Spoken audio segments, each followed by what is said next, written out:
Welcome students. बेटा आज हम लोग करेंगे सैम्पल पेपर जो कि बोर्ड की पॉइंट ऑफ व्यू से बहुत ज़्यादा इम्पोर्टेंट है। ये डेली मैं आपसे एक सैम्पल पेपर डिस्कस करूँगा दो दो पार्ट करके, ताकि अब 15 दिन रह गए हैं पेपर में, लगभग 10 दिन रह गए हैं, तो आप इसको मतलब लास्ट मोमेंट पे जो एक क्विक रिवीजन हो जाएगी सैम्पल पेपर जो हम लोग डिस्कस कर लेंगे। तो सबसे पहला क्वेश्चन मैं जो डिस्कस करूँगा वो है, जो पहला पार्ट है, the colligative property of a solution depends upon, कि जो कॉलिगेटिव प्रॉपर्टी है वो किसके ऊपर डिपेंड करती है। तो हमें पता है कि कॉलिगेटिव प्रॉपर्टी कोई भी है वो नंबर ऑफ सोल्यूट पार्टिकल्स के ऊपर डिपेंड करती है। तो इसका मतलब इसकी ऑप्शन आंसर इसका हो गया ए। सेकेंड है, मोलर एलिवेशन कांस्टेंट किसके ऊपर डिपेंड करता है, जो के एफ है। मोलर एलिवेशन में के बी जो है, इसको एबिलोस्कोपिक कांस्टेंट भी बोलते हैं। और ये किसके ऊपर डिपेंड करता है, ये डिपेंड करता है नेचर ऑफ सॉल्वेंट के ऊपर। इसी तरह से तीसरा क्वेश्चन है, the number of moles of sodium chloride in 3 litres of 3 molar solution is. ये क्वेश्चन पहले भी आया हुआ है, दोबारा से बता देता हूँ। जब भी किसी बॉटल के ऊपर लिखा हो कि वो 3 मोलर सॉल्यूशन है, तो ये हमें क्या इंडिकेट करता है, ये हमें इंडिकेट करता है कि जो 3 मोल्स है वो 1 लीटर में प्रेजेंट है। अब इसको उल्टा करके लिख दो कि 1 लीटर में 3 मोल्स प्रेजेंट है सोडियम क्लोराइड के। अगर 1 लीटर में 3 मोल्स प्रेजेंट है तो 3 लीटर में कितने होंगे, 2 लीटर में कितने होंगे, ऑब्वियसली 6 मोल्स होंगे। 3 लीटर में कितने होंगे, 9 मोल्स होंगे। तो इसका मतलब इसका आंसर क्या होगा, 9। तो ये इसका सी आंसर होगा। नेक्स्ट है, rusting of iron is quicker in. जो रस्टिंग होती है बेटा वो हमेशा सलाइन वाटर में जल्दी हो जाती है, क्योंकि सलाइन वाटर क्या होता है, जिसमें सॉल्ट होता है, तो सॉल्ट में क्या होते हैं, आयंस होते हैं। तो इसलिए वहां पे इलेक्ट्रोकेमिकल सेल के लिए इजी हो जाता है वर्क करना। तो इसका आंसर हमारे पास है सलाइन वाटर। नेक्स्ट क्वेश्चन है, इसको रब कर देते हैं। नेक्स्ट हमारे पास है, the units of rate constant for a zero order reaction is. ये ऐसा क्वेश्चन तो पक्का ही पेपर में आएगा ही आएगा। इसका सिंपल फार्मूला मैंने आपको पहले भी बताया हुआ है, फिर दोबारा से लिख देते हैं। K is equal to concentration power 1 minus N. यहाँ पे गलती करते हैं, एन पहले लिख देते हैं कई बच्चे, तो आपने ये ध्यान रखना है, ये बस फार्मूला याद रखना है। अब हमें जीरो ऑर्डर कंसेंट्रेशन की जगह पे हमने भर देना moles per litre. 1 minus N कितना है, 0 है, तो ये सेकेंड इनवर्स है। ठीक है, तो ये हमारे पास क्या आ जाएगा, 1 माइनस 0 1 आ जाएगा। इट मीन यही का रही, यही रह जाएगा, मोल्स पर लीटर पर सेकेंड। तो इसका ऑप्शन कौन सी होगी, हमारे पहले वाली होगी। नेक्स्ट है, what kind of isomerism exist between this and this. अगर आप दोनों जो कोऑर्डिनेशन कंपाउंड है ध्यान से देखो, तो इस स्फीयर के अंदर 6 लिगेंड्स लगे हुए वाटर के, यहाँ पे 5 है। एक वाटर बाहर चला गया और Cl जो है यहाँ पे बाहर 3 थे और इधर 2 है, Cl अंदर चला गया। तो यहाँ पे वाटर मॉलिक्यूल्स में डिफरेंस आ रहा है, कोऑर्डिनेशन जो कंपाउंड के अंदर जो जो एंटिटी है, कोऑर्डिनेशन स्फीयर बोलते हैं इसको। तो ऐसे को बोलते हैं, ये वाटर वाले हाइड्रेटेड आइसोमेरिज्म है, या इसको सॉल्वेट भी बोलते हैं, सॉल्वेट आइसोमेरिज्म। तो ऑप्शन इसका आ गया बी। इस तरह से नेक्स्ट क्वेश्चन है हमारे पास, haloarenes are less reactive than haloalkanes due to. किसके कारण होता है, देखो पहले तो यहाँ पे आप हेलोअरीन्स, ये हेलोअरीन्स हो गया और ये आपका हो गया हेलोअल्केन्स। अब दोनों में वो कह रहा है कि कौन सा कम रिएक्टिव है, ये कम रिएक्टिव है, दिस इज लेस रिएक्टिव। इसका रीजन क्या है, देखो रिएक्टिव कब होना है, जब हमारा ये निकलेगा बाहर। ठीक है, अब हमने ये देखना है कि इसमें से किस केस में वो नहीं, यहाँ पे ये वाला बॉन्ड जल्दी टूट जाता है, ये वाला बॉन्ड जल्दी नहीं टूटता। उसका रीजन क्या है, जैसे मैं क्लोरोबेंजीन लिख लेता हूँ, यहाँ पे एक्स भी लिख लो, कोई चक्कर नहीं है, सिर्फ ये बताने के लिए कि ये जो लोन पेयर है ना, ये अंदर कॉन्जुगेशन में चला जाता है। कॉन्जुगेशन में जाने के कारण सी और Cl में डबल बॉन्ड आ जाता है, तो बॉन्ड क्या हो जाता है, मजबूत हो जाता है। जबकि इस स्थिति में यहाँ पे जो ये वाला केस है, इसमें क्या है, सिंगल बॉन्ड है ये वाला, तो तोड़ना आसान है, इसलिए ये ज्यादा रिएक्टिव है, ये कम रिएक्टिव है। एक तो ये रीजन हो गया कि जो उसने रेजोनेंस इफेक्ट बताया। दूसरा उसने कहा हाइब्रिडाइजेशन। बिल्कुल, अब देखो यहाँ पे कार्बन के ऊपर कौन सा, या ये वाला जो कार्बन है, ये वाला, ये एक तरफ इसने डबल बॉन्ड बनाया हुआ है, इसलिए ये वाले कार्बन की sp2 हाइब्रिडाइजेशन है, और इस वाले कार्बन की sp3 हाइब्रिडाइजेशन है। अब sp2 हाइब्रिडाइजेशन में s करेक्टर जो है वो 33% होता है, यहाँ पे s करेक्टर 25% होता है। अब इससे क्या फर्क पड़ेगा, देखो जितना कहते हैं कि एस करेक्टर ज्यादा होता है उतनी इलेक्ट्रोनेगेटिविटी ज्यादा होती है और वो इलेक्ट्रॉन्स को पकड़ के रखता है, और ये बॉन्ड भी जो छोटा होता है इस वजह से ये बॉन्ड जल्दी टूटता नहीं है, और इसलिए जो हमारा हेलो एरीन्स है वो कम रिएक्टिव होते हैं। तो इसका मतलब हमारे पास इसकी रेजोनेंस इफेक्ट भी ठीक है option. Difference in hybridisation state of carbon, हाँ ये भी रीजन है कि दोनों की हाइब्रिडेशन में डिफरेंस है इस वजह से, क्योंकि इसमें तो तीसरा ऑप्शन दिए A and B and none of this, तो ये मेरे हिसाब से दोनों ही आंसर है, तो इसका बोथ आएगा, both A and B. Difference in hybridisation के कारण, क्योंकि इसमें sp2 है और इसमें sp3 है। इसी तरह से नेक्स्ट क्वेश्चन है, which of the following reaction will not result in the formation of carbon carbon bond. अब इसमें से किसके केस में कार्बन कार्बन बॉन्ड नहीं बनता है। देखो रेमर-टाइमन रिएक्शन में क्या होता है, रेमर-टाइमन रिएक्शन में बेसिकली ये फिनोल की रिएक्शन है, इसमें जब हम लोग क्लोरोफॉर्म KOH 340 केल्विन टेम्परेचर जब बनाते हैं तो हमारे पास ये बनता है। अब ये क्या हमारे पास C है और ये भी क्या है C है, तो ये CC बॉन्ड बन रहा है।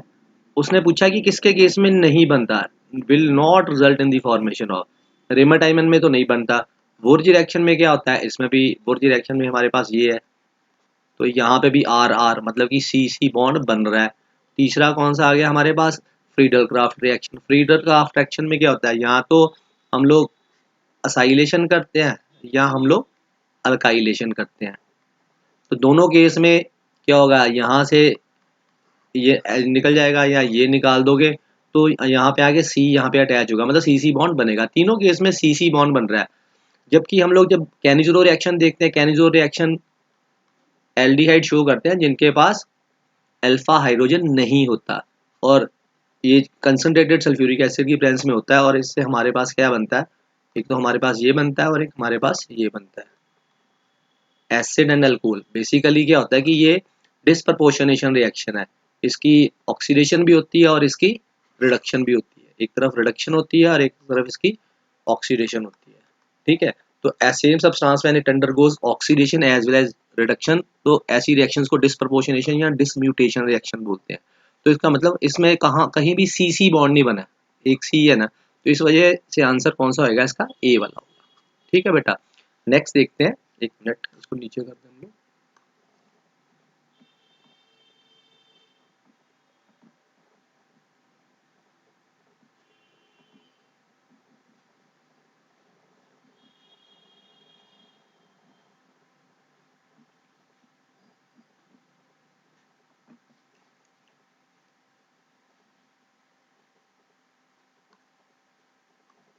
अब देखते हैं नेक्स्ट कौन सा हमारा क्वेश्चन था, the strongest acid among the following acids. ये क्वेश्चन काफी इंपॉर्टेंट है, पेपर में आने के चांसेस हैं।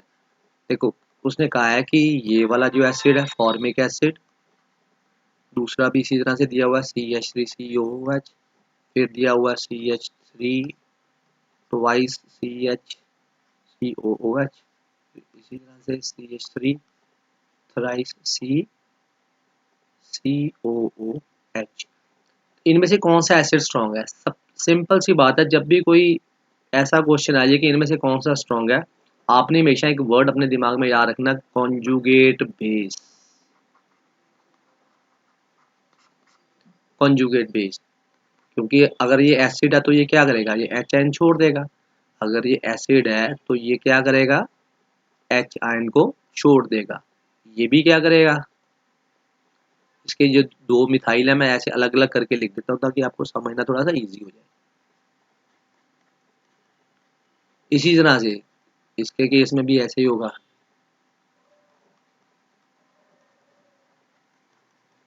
अब एसिड तो सारे ही हैं, वो कह रहा कौन सा स्ट्रॉन्ग एसिड है जिसका कॉन्जुगेट बेस स्टेबल होगा। अब किसका कॉन्जुगेट बेस स्टेबल होगा, सभी के ऊपर नेगेटिव चार्ज है, जिसका नेगेटिव चार्ज खत्म हो रहा होगा। अब इस केस में देखो यहाँ पे ये जो मिथाइल ग्रुप है ये सारे के सारे प्लस आर इफेक्ट वाले हैं, ये क्या कर रहे हैं, ये इलेक्ट्रॉन डेंसिटी इसके ऊपर और ज्यादा बढ़ा रहे हैं। यहाँ पे ऐसे दो ग्रुप हैं, यहाँ पे ऐसा एक ग्रुप है और यहाँ पे कोई भी ऐसा ग्रुप प्रेजेंट नहीं है, तो इन सब में से ये वाला जो कॉन्जुगेट बेस है ये कंपैरेटिवली सबसे ज्यादा स्टेबल है, क्योंकि यहाँ पे ऐसा कोई ग्रुप प्रेजेंट नहीं है जो कि प्लस आई इफेक्ट के कारण और इस बेस के ऊपर जो कॉन्जुगेट बेस है इसका नेगेटिव चार्ज और ज्यादा इंटेंसिफाई कर रहा हो, जबकि इन केसेस में प्रेजेंट है, यहाँ पे एक है, यहाँ पे दो हो गए, यहाँ पे तीन हो गए। ये तीनों प्लस आई इफेक्ट के कारण, इलेक्ट्रॉन रिपेलिंग इफेक्ट के कारण इलेक्ट्रॉन को इस तरफ पुश करते हैं और इसके ऊपर और ज्यादा नेगेटिव चार्ज बढ़ा देते हैं। जबकि कॉन्जुगेट बेस स्टेबल कैसे होगा, जब इसका नेगेटिव चार्ज कम होगा। तो इस वजह से आंसर कौन सा हो गया, फॉर्मिक एसिड वाला, फॉर्मेल्डिहाइड। नहीं नहीं, ये क्वेश्चन ही ये ऊपर वाला था, ये वाला। अब नेक्स्ट क्वेश्चन कौन सा है, नेक्स्ट है which of the following do not give aldol condensation reaction. Aldol condensation reaction वही देते हैं जिनके पास अल्फा हाइड्रोजन हो। अब देखो फॉर्मेल्डिहाइड में है अल्फा हाइड, इससे नेक्स्ट वाला कार्बन जो अल्फा कार्बन होता है, जैसे ये भाई, इससे नेक्स्ट ये अल्फा हो गया। इसी तरह से डाईमिथाइल कीटोन, तो ये कार्बोनिल से नेक्स्ट वाला ये अल्फा हो गया। इसी तरह से प्रोपियोनल्डिहाइड, तो ये वाला अल्फा हो गया। तीनों में है बट यहाँ पे कोई नेक्स्ट है ही नहीं, इसलिए ये वाली इसकी ऑप्शन हो गई। नेक्स्ट क्वेश्चन है हमारे पास ट्रू फॉल्स में। ट्रू फॉल्स में इसने पूछा aldehyde and ketone reacts with electrophile but not with the nucleophile, तो ये फॉल्स है, दिस इज फॉल्स। जो एल्डिहाइड कीटोन है इसमें जो कार्बोनिल ग्रुप है, क्योंकि ये पोलर होने की वजह से ये वाला जो कार्बन होता है इसके ऊपर प्लस चार्ज आ जाता है, इसको हम लोग बोलते हैं इलेक्ट्रोफिलिक सेंटर। तो यहाँ पे क्या होता है, न्यूक्लियोफाइल जो है, क्योंकि इसके ऊपर नेगेटिव चार्ज आएगा या पार्शियल नेगेटिव पार्शियल पॉजिटिव ला लो, अगर वो शिफ्ट कर जाएगा तो कंप्लीट आ जाएगा, तो ये फिर इसके ऊपर अटैक कर देगा। तो इस वजह से ये न्यूक्लियोफिलिक एडिशन रिएक्शन देते हैं, ना कि इलेक्ट्रोफिलिक। तो इसने जबकि उलट लिखा है, तो इसका मतलब ये स्टेटमेंट रॉन्ग है। Next question is Wolff Kishner reduction of acetophenone gives toluene. जो वुल्फ किश्नर रिडक्शन है एसिटोफिनोन की, वो टॉल्विन देती है। हम देख लेते हैं, ये देखो हमारे पास COCH3, ये एसिटोफिनोन है, और जो वुल्फ किश्नर रिडक्शन होती है वो NH2QH की प्रेजेंस में होती है, और ये इस अल्केन में बदल जाता है। आमतौर पे हम लोग जब एल्डिहाइड कीटोन की रिडक्शन करते हैं तो वो अल्कोहल में बदलता है, बट वुल्फ किश्नर रिडक्शन और क्लेमेंसन्स रिडक्शन जो है स्पेशल रिडक्शन है जिसमें ये अल्केन में चेंज हो जाता है। तो अल्केन में चेंज होएगा तो यहाँ पे CH2CH3 बनेगा, तो इसका मतलब ये इथाइल बेंजीन बन रहा है, ना कि इसने क्या बोला है यहाँ पे, ये कह रहा है टॉल्विन दे रहा है, this is not toluene, this is ethyl benzene. तो इसका मतलब दिस स्टेटमेंट इज फॉल्स। पहले वाली भी फॉल्स हो गई, दूसरी फॉल्स। तीसरा क्या है, phenols have higher boiling point than toluene. Phenol है, इस तरह से लिखते हैं फिनोल को, और टॉल्विन को।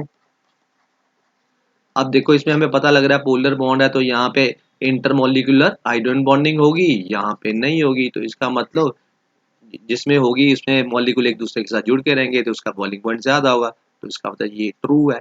नेक्स्ट इज जो pentacarbonyl iron is more stable because carbonyl is weak field ligand, this is wrong.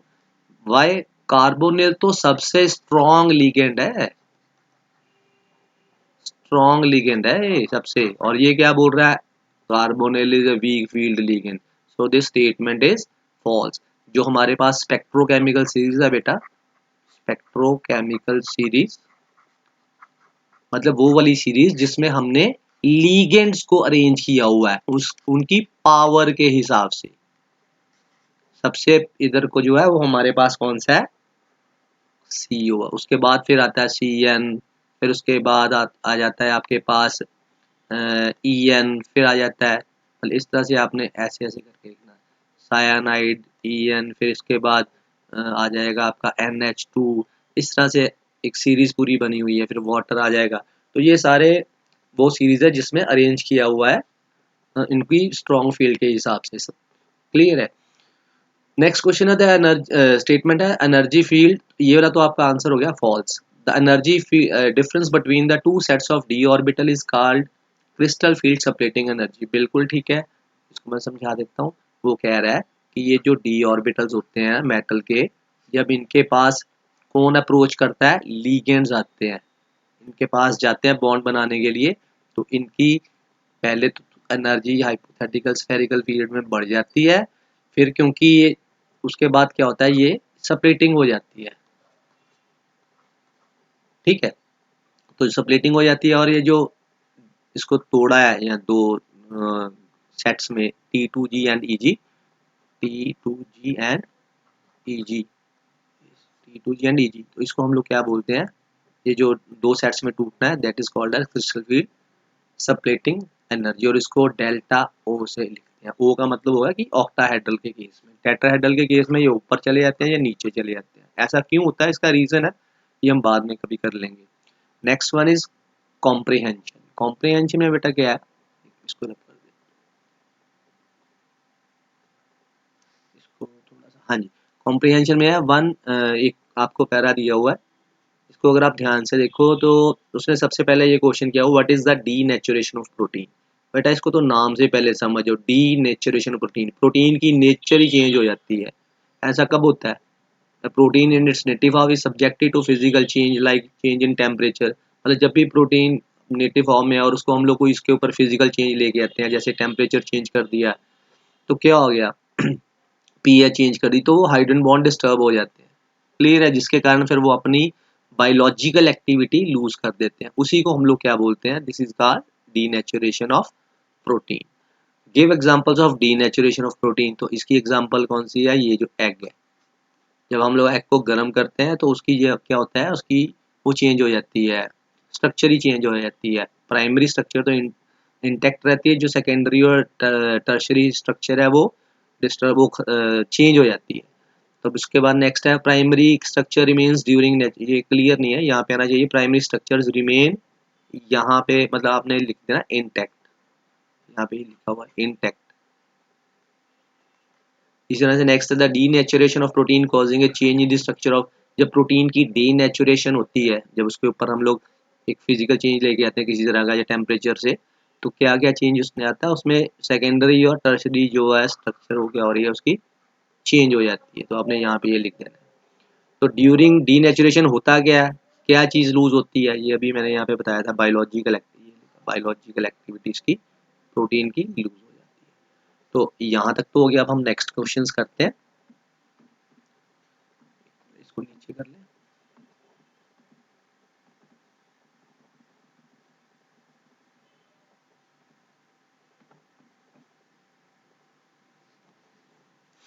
अब नेक्स्ट क्वेश्चन है हमारे पास, what which colligative property is preferred to measure the molar mass. देखो हमारे पास कितनी कोलिगेटिव प्रॉपर्टीज है, relative lowering in vapour pressure, दूसरी थी एलिवेशन इन बॉइलिंग पॉइंट, तीसरी थी डिप्रेशन इन फ्रीजिंग पॉइंट, ठीक है जी, और चौथी हमारे पास है ऑस्मोटिक प्रेशर। ये चार कॉलिगेटिव प्रॉपर्टी हैं, कॉलिगेटिव मींस कलेक्टिवली इनको बोलते हैं कॉलिगेटिव प्रॉपर्टी। तो इन चारों में से कहता कि कौन सी कॉलिगेटिव प्रॉपर्टी है वो, उसने वैसे पूछा है कि कौन सी कॉलिगेटिव बेस्ट है मॉलिक्यूलर मास निकालने के लिए सल्यूट का, तो सबसे बेस्ट होती है ऑस्मोटिक प्रेशर। अब इसका हम लोग रीजन जानते हैं, रीजन बहुत इजी है बेटा।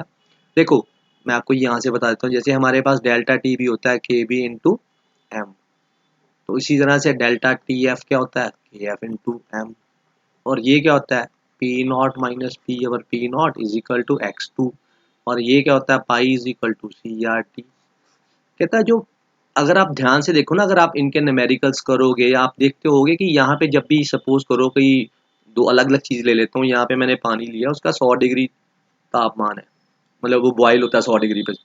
जब मैं इसमें कोई भी सोल्यूट डाल दूंगा नॉन वोलेटाइल, तो क्या होगा, इसका बॉइलिंग पॉइंट बढ़ जाएगा, मीन एलिवेट हो जाएगा, तो वो 100 से कितना होगा 100.052 या 52, कहने का मतलब चेंज कितना आ रहा है, चेंज आ रहा है, मान लो जीरो ना भी लो 0.52, तो 0.052 इतना आया। इसी तरह से जब आप पानी को ठंडा करते हो, सपोज करो ये पानी है, हमें पता है पानी वैसे 0 डिग्री सेल्सियस पे फ्रीज होगा, जब मैं इसमें सल्यूट डाल दूंगा तो वो डिप्रेस कर जाएगा, मीन्स कम हो जाएगा। अगर वो 0 पे हो रहा है तो वो क्या होएगा, वो 0 पॉइंट नीचे -0 पॉइंट कह लो या -1 के करीब चला से बीच, इसके बीच के चला जाएगा। कहने का मतलब मैं ये बताना चाह रहा हूँ कि ये जो वैल्यू आ रही है ना, ये वाली देखो, इसको कैलकुलेट करना आपको क्या लग रहा है, आसान है। 0.05 डिग्री, कितना स्मॉल चेंज आ रहा है, कितना स्मॉल चेंज आ रहा है। इसके केस में भी ऐसे होता है, इसके केस में भी ऐसे होता है, क्योंकि इसमें वेपर प्रेशर लेते हैं, यहाँ पे टेम्परेचर है दोनों के केस में। जबकि यहाँ पे क्या है, यहाँ पे बड़ा इजी काम है। यहाँ पे हम लोग क्या लेते हैं, यहाँ एक तो देखो सिंपल, जो पहला ही मैंने आपको बताया वर्ड, कि आपने जो मेन इसमें पॉइंट लिखना है वो लिखना मैग्नीट्यूड। मैग्नीट्यूड का मतलब होता है वैल्यू। इसकी जो वैल्यू है ना, वो मेजरेबल है कंपेयर टू, अगर आपका सॉल्यूशन डिल्यूट भी है तब भी इसकी वैल्यू जो है वो काफी, वो क्या क्या कह सकते हैं कि लार्ज है। Magnitude is large. यहाँ पे मैग्नीट्यूड क्या आ रहा है, मतलब वैल्यू कितनी आ रही है, बहुत कम आ रही है, जिसको मेजर करना डिफिकल्ट होता है। और दूसरा जो पॉइंट है सबसे, या इसको मैं रब कर दूं, अब पहला मैं लिख सकता हूँ इसमें पॉइंट, जो पहला रीजन तो यही हो गया कि as compare to other colligative property, its magnitude is, its magnitude is very large even for dilute solution। और दूसरा जो इम्पोर्टेंट पॉइंट है मेरे, जो जिसको मैं इम्पोर्टेंट समझता हूँ, कि it is particularly useful for the biomolecules. It is particularly useful particularly useful for the biomolecules, polymers हो गए। क्यों? क्योंकि ये जो बायोमोलिक्यूल्स होते हैं ये हाई टेम्परेचर के ऊपर स्टेबल नहीं होते। अब देखो ना, 100 ज्यादा हाई पे और ज्यादा लो पे स्टेबल नहीं होते। मान लो मैं अगर ऑस्मोटिक प्रेशर से मैं जानने की कोशिश करूं कोई बायोमोलिक्यूल्स का मोलर मास, तो अब वो टेम्परेचर तो मुझे, बहुत पानी है तो 100 डिग्री से तो ज्यादा ही करना, 100 डिग्री तक तो ले जाना ही पड़ेगा, तो वहां पे तो बायोमोलिक्यूल स्टेबल ही नहीं रहेंगे। इस वजह से इसको हम लोग नहीं यूज करते, मतलब इसलिए हम लोग ऑस्मोटिक प्रेशर से मॉलिक्यूलर मास फाइंड आउट करना प्रेफर करते हैं बजाय दूसरी कॉलिगेटिव प्रॉपर्टी के। ठीक है बेटा। इसी तरह से नेक्स्ट क्वेश्चन हमारे पास अब है, calculate the mole fraction of, इसको रब कर देते हैं, calculate the mole fraction of, ये ऑलरेडी वैसे करवाया हुआ 95% इथेनॉल बाय मास। तो इसको हमने पहले समझना कि 95% इथेनॉल बाय मास का मतलब क्या है। इस चीज का मतलब क्या है, इसका मतलब है कि 95 ग्राम जो इथेनॉल है वो 100 ग्राम सॉल्यूशन में प्रेजेंट है। तो इसका मतलब ये मेरे पास है सॉल्यूट, और ये तो सॉल्यूशन ही लिखा हुआ है। अब सॉल्यूशन में से सॉल्वेंट, सॉल्यूट को निकाल दोगे तो मैं वेट ऑफ सॉल्वेंट मेरे पास कितना आ जाएगा, वो आ जाएगा 100 माइनस 95, तो ये आपके पास 5 ग्राम आ गया। अब मेरे पास सॉल्यूट का भी मास गिवन है और सॉल्वेंट का भी है। अब इसको इसके मैंने अगर नंबर ऑफ मोल्स निकालने हो इथेनॉल के, तो क्या करना पड़ेगा, उसका गिवन वेट बटा मॉलिक्यूलर वेट। अब मैंने 46 कहाँ से लिया, ये इसका फार्मूला होता है C2H5OH, इसको कैलकुलेट करोगे तो ये 46 आ जाएगा। ये सॉल्वेंट हमारे पास, यहाँ पे अगर आप क्वेश्चन पढ़ो तो उसने क्या बोला हुआ है, मोल वाटर के साथ बनाया हुआ है सोल्यूशन, इसका मतलब सॉल्वेंट जो वाटर है, तो उसका उसके नंबर ऑफ मोल जब मैं वाटर के निकालूंगा तो 5/18, तो इसका भी सॉल्व करके आ जाएगा। उसके बाद आपने जिसके निकालने हैं, मान लो मैंने मोल फ्रैक्शन निकालनी है इथेनॉल की, तो मैं क्या करूंगा, इसके नंबर ऑफ मोल्स ऊपर रख दूंगा, नीचे इसके भी, और मतलब सोल्यूट के भी और सॉल्वेंट के भी, सॉल्व करके इसकी मोल फ्रैक्शन आ जाएगी। जब मैंने निकालनी है वाटर की मोल फ्रैक्शन, तो वो 1 माइनस एक्स इथेनॉल निकाल लूंगा मैं। ठीक है बेटा। अब इसी तरह से नेक्स्ट क्वेश्चन हम लोग कर लेंगे। ये क्वेश्चन है शायद ऑप्शन में होगा, ये ऑलरेडी मैंने पहले भी वीडियो में करवाया हुआ है कि 38% HCl बाय वेट। मेरे ख्याल से आप कर लोगे, मैं दोबारा से शौक है, क्योंकि मोलैरिटी है, मोलैरिटी कैसे निकलेगी, W2/M2 इंटू 1000/W1। तो ये 38 HCl हमें क्या क्या मतलब इंडिकेट कर रहा है, ये बता रहा है 38 ग्राम जो सोल्यूशन है, सोल्यूट है आपका, वो 100 ग्राम में सोल्यूशन में प्रेजेंट है। तो अब यहाँ से मैं क्या करूँगा, यहाँ से मेरे पास वेट ऑफ सोल्यूट कितना दिया हुआ है, 38 ग्राम, मॉलिक्यूलर मास सोल्यूट कितना है 36.5, ये मैंने कैसे निकाला, 35.5 इसका होता है और 1 इसका होता है, जोड़कर इतना आ गया। वेट ऑफ सॉल्वेंट कितना है, तो 100 में से मैंने क्या किया, यहाँ पे गलत हो गया, सच यहाँ पे गलत गलत गलत गलत हो गया, गलत हो गया, यहाँ पे आना था आपका वॉल्यूम, गलत लिख दिया। तो ये मेरे पास सॉल्यूशन का वेट है, तो यहाँ पे जो डेंसिटी दी हुई है, डेंसिटी दी हुई है मास अपॉन वॉल्यूम, और मुझे चाहिए यहाँ पे वॉल्यूम, तो मैं क्या करूँगा, volume is equal to mass over density. यहाँ पे मास ऑफ सोल्यूशन और डेंसिटी ऑफ सोल्यूशन आएगा 100 बटा डेंसिटी कितनी मेरे पास दी हुई है, डेंसिटी मेरे पास दी हुई है 1.19, तो ये नीचे मैं वहाँ पे पुट कर दूंगा। तो ये यहाँ पे आप कर लेना, ठीक। ये गलती हो गई, ये फॉर्मूला मोलैरिटी का होता है, यहाँ पे वॉल्यूम आता है, ठीक है बेटा। नेक्स्ट देखो, अ, ये आप मेरे ख्याल से कर लोगे, अब कोई दिक्कत नहीं रहेगी, तीनों चीज़ें पता लग जाएंगी करके, तो आपका आंसर आ जाएगा। Next question is calculate the half life period. Half life period आपको पता है, T half is equal to 0.693 over K. तो आपको यहाँ पे के की वैल्यू दी हुई है, ये के की वैल्यू यहाँ पे पुट कर दो, तो आपका आंसर निकल आएगा। इसी तरह टू थर्ड लाइफ में क्या करना है, टू थर्ड लाइफ निकालनी है, टी इज इक्वल टू 2/3, ये आ गया आपका 2.303 ओवर के की वैल्यू ये दी हुई है हमें, ये यहाँ पे के की वैल्यू फिल कर देंगे, लॉग ए एक्स की जगह जगह पे क्या आ जाएगा, टू थर्ड, ठीक है। तो ये आप कैलकुलेट करके आपका आ जाएगा 2.303 5.48 इंटू 10⁻⁻14, ये आ गया आपका लॉग ए, तो ए कट जाएगा, ये 3 ऊपर लॉग 3 आ जाएगा, और लॉग 3 की वैल्यू कितनी होती है हमारे पास 0.4771, तो ये यहाँ पे लिख देनी है और उसके बाद इसको सॉल्व कर लेना, ठीक है बेटा।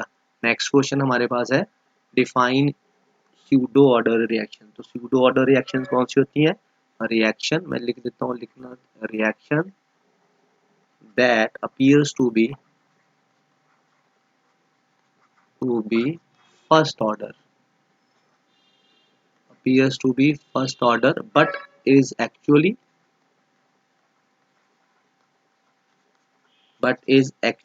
a higher order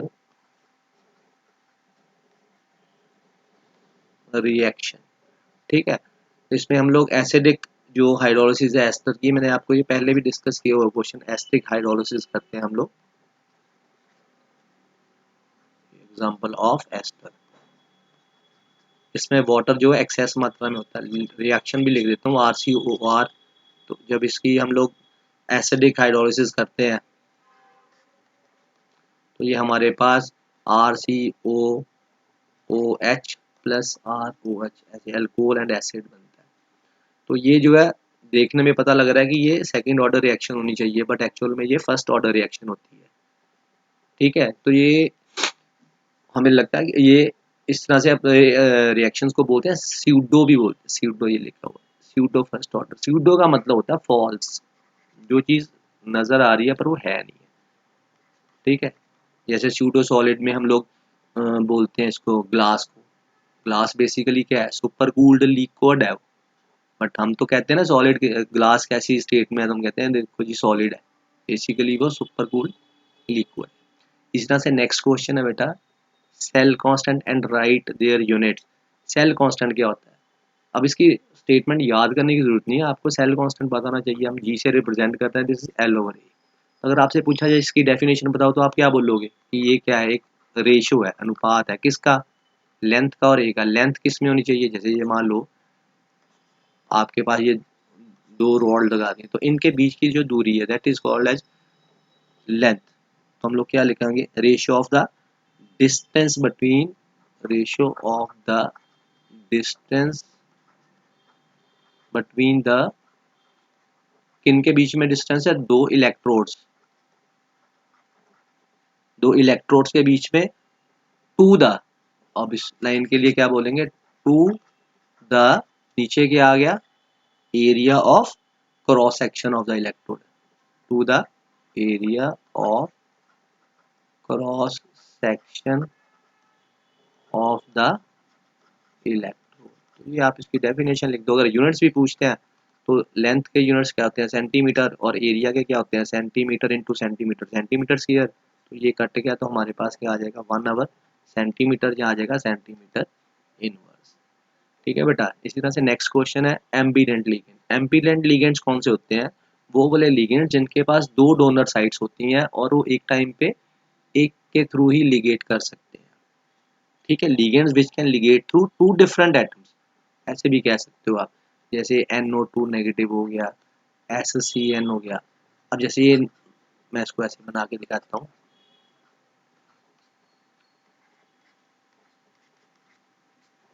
तो इसमें देखो यहाँ पे ये थ्रू नाइट्रोजन भी थ्रू ऑक्सीजन भी बॉन्ड डोनेट कर सकता है और थ्रू नाइट्रोजन भी वो इलेक्ट्रॉन पेयर को डोनेट कर सकता है। तो ये दोनों की मतलब कि जब ये एक टाइम पे एक के थ्रू ही लिगेट कर सकता है मेटल के साथ, ये वाला लिगेंड। जरूर इसमें दो डोनर साइड जरूर है, नाइट्रोजन भी और ऑक्सीजन भी, पर एक टाइम पे ये एक साइड से ही कर सकता है। तो ऐसे लिगेंड्स को बोलते हैं एम्बिडेंट लिगेंड। इसी तरह से ये थायोसायनेट है, इसी तरह इसका बनेगा आइसोथायोसायनेट बन जाएगा। क्लियर है बेटा। नेक्स्ट देखते हैं शोर notes on coupling reaction. Coupling reaction क्या होती है? वैसे तो कपलिंग रिएक्शंस बहुत सारी हैं, बट जो कॉमनली पेपर में पूछी जाती हैं, ये मतलब हम लोग ऑर्गेनिक में बच्चे यही लिखते हैं कि ये जो बेंजीन डाइजोनियम क्लोराइड है PDC प्लस फिनोल,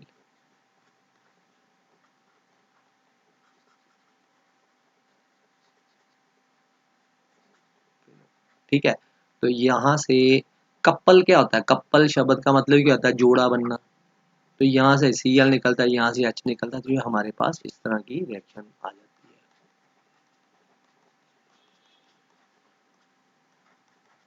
तो इसको बोलते हैं para hydroxy azobenzene. Azobenzene orange dye होती है ये। ठीक है जी। बाकी जरूरी नहीं है कपलिंग रिएक्शन, जो वुर्ज रिएक्शन है वो भी कपलिंग रिएक्शन है। वुर्ज रिएक्शन में क्या होता है? RX, दो सोडियम प्लस XR। तो ये भी एक दूसरे से क्या हो रहे हैं? ये बीच में से निकल जा रहा है और ये दोनों कपल कप एक दूसरे के साथ जुड़ रहे हैं। ये भी कपलिंग रिएक्शन ही है।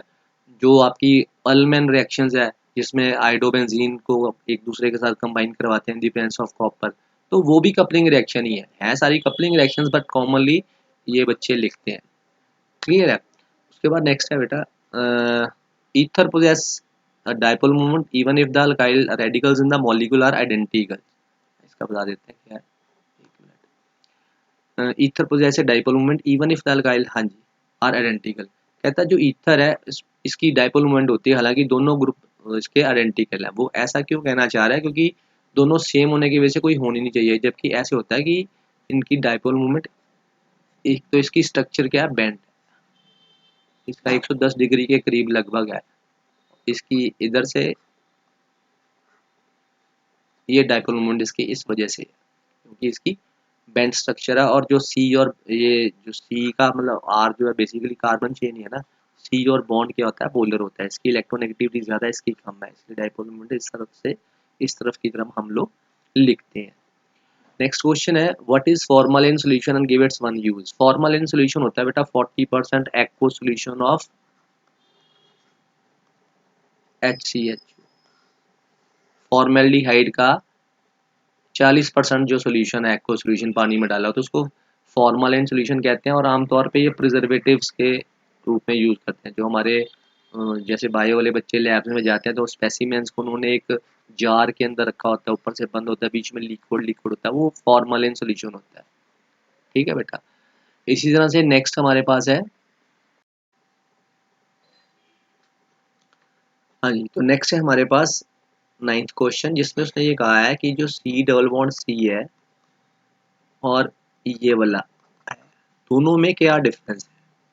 Basically this is alkyne and this is basically carbonyl group.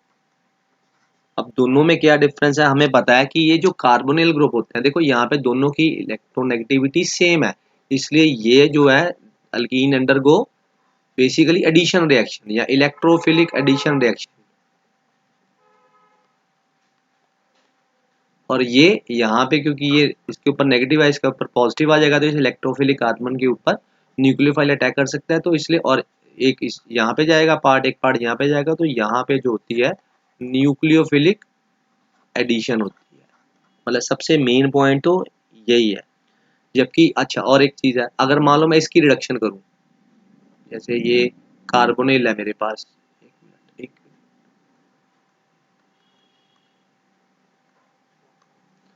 ये कार्बोनिल मैं ऐसे लिख दिया। अब मान लो मैं इसकी रिडक्शन करता हूँ तो ये एच इधर और एच इधर ऐड हो जाएगा, तो मेरे पास क्या बन जाएगा, COH। तो ये एक एल्कोहल बन गया। जबकि यहाँ पे क्या होता है, यहाँ पे अगर मैं हाइड्रोजन ऐड करूंगा, एक एच इधर के पास चला जाएगा, एक एच इसके पास चला जाएगा, तो मेरे पास ये अल्केन में कन्वर्ट हो जाएगा। तो ये दो मेन पॉइंट है, हम बता सकते हैं कि इससे डिफर क्यों है, क्योंकि इसमें इलेक्ट्रोफिलिक एडिशन रिएक्शन होती हैं, इसमें न्यूक्लियोफिलिक एडिशन रिएक्शन होती हैं। ये मतलब इसकी रिडक्शन करने पर ये अल्केन बना देता है और इसकी रिडक्शन करने पर ये एल्कोहल बना देता है। ठीक है।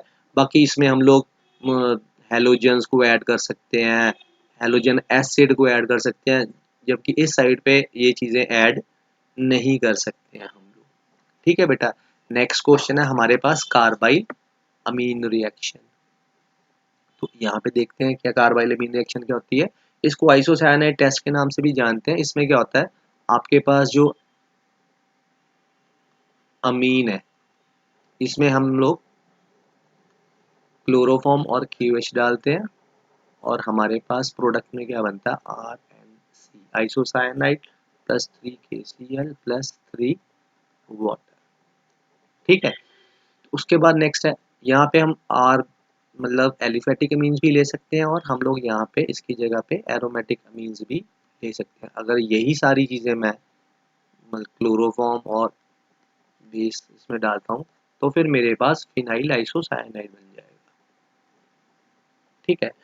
और उसके बाद नेक्स्ट क्वेश्चन है हमारा, chemical name of vitamin A and which disease is caused by vitamin A. तो केमिकल नेम इसका होता है रेटिनॉल।